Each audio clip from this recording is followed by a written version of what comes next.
अस्सलाम वालेकुम व्यूअर्स, कैसे हैं आप सब। बेगम ने आईने में लिपस्टिक ठीक करते हुए कहा, माँ जी आप अपना खाना बना लेना, मुझे और इन्हें आज एक पार्टी में जाना है।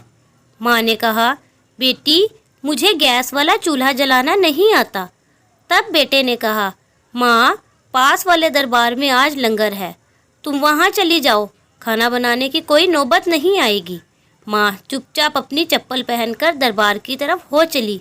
ये सारा वाकया इनका 10 साला बेटा सुन रहा था। रास्ते में इसने अपने पापा से कहा, पापा जब मैं बड़ा आदमी बन जाऊंगा तब भी मैं अपना घर किसी दरबार के पास ही बनाऊंगा। माँ ने इसकी वजह पूछी, क्यों बेटा? तो इसने जो जवाब दिया, इसे सुनकर इसके माँ बाप का सर शर्म से नीचे झुक गया। इस बच्चे ने कहा, क्योंकि माँ जब भी किसी दिन ऐसी ही पार्टी में जाना हुआ तो तुम भी किसी दरबार में लंगर खाने जाओगी ना, और मैं नहीं चाहता कि तुम कहीं दूर किसी दरबार में जाओ।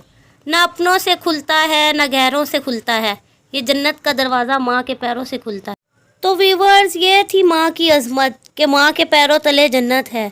वीडियो अच्छी लगे तो लाइक करें और चैनल को सब्सक्राइब करें। अल्लाह हाफिज़।